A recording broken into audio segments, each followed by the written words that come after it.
ഡൽഹിയിൽ നടക്കുന്ന കർഷക സമരത്തിന് പിന്തുണ പ്രഖ്യാപിച്ച് കോട്ടയത്ത് കഴിഞ്ഞ 68 ദിവസമായി നടന്നുവരുന്ന സത്യാഗ്രഹ സമരത്തിന് സമാപനമായി. വിവിധ കർഷക സംഘടനകളുടെ നേതൃത്വത്തിൽ ഡിസംബർ 22-ന് ആരംഭിച്ച സമരമാണ് ഇപ്പോൾ അവസാനിച്ചത്.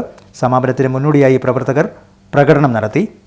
കർഷക സംഘം സംസ്ഥാന കമ്മിറ്റി അംഗം പ്രൊഫസർ MT ജോസഫ് സമാപന യോഗം ഉദ്ഘാടനം ചെയ്തു. EM ദാസപ്പൻ അധ്യക്ഷനായിരുന്നു. KM രാധാകൃഷ്ണൻ, B ശശികുമാർ തുടങ്ങിയവർ പ്രസംഗിച്ചു. കഴിഞ്ഞ 94 ദിവസമായി നടക്കുന്ന ഈ സമരം സാമാന്യ മര്യാദയ്ക്ക് ഒരു ചർച്ചയിലൂടെ പരിഹരിക്കുന്നതാണ്.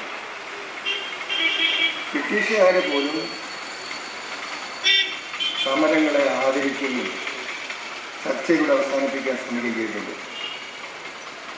അർത്ഥനഗ്നനായ ഫക്കീർ മഹാത്മാഗാന്ധി അദ്ദേഹത്തിൻ്റെ സമരം, ഒറ്റയാൾ സമരം, അതുപോലും ബ്രിട്ടീഷുകാർക്ക് അവസാനിപ്പിക്കേണ്ടി വരും.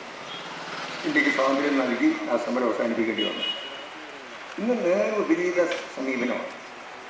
ഈ രാജ്യത്തിലെ 68-70 കോടിയോളം വരുന്ന കൃഷിക്കാർ, അധ്വാനിച്ച് ജീവിക്കുന്ന കൃഷിക്കാർ, മണ്ണിനോട് പണിയെടുത്ത് ജീവിക്കുന്ന കൃഷിക്കാർ, അവരെ എന്തിനെങ്കിലും പീഡിപ്പിക്കണം? അവരെ ചെയ്ത കുറ്റം എന്താ? ഒരു നിയമം തട്ടിക്കൂട്ടിയിട്ട് പറയാണ് ഇത് കൃഷിക്കാർക്ക് വേണ്ടിയാണ്, കൃഷിക്കാരുടെ മോചനത്തിന് വേണ്ടിയാണ്, കൃഷിക്കാരെ രക്ഷിക്കാൻ വേണ്ടിയാണ്, കൃഷിക്കാർക്ക് സ്വാതന്ത്ര്യം കിട്ടാൻ വേണ്ടിയാണ്. നമ്മുടെ കേന്ദ്ര കൃഷി വകുപ്പ് മന്ത്രി നരേന്ദ്ര സിംഗ് തോമർ പരസ്യമായി പ്രഖ്യാപിച്ചു ഇത് കൃഷിക്കാരുടെ സ്വാതന്ത്ര്യത്തിന് വേണ്ടിയാണ്.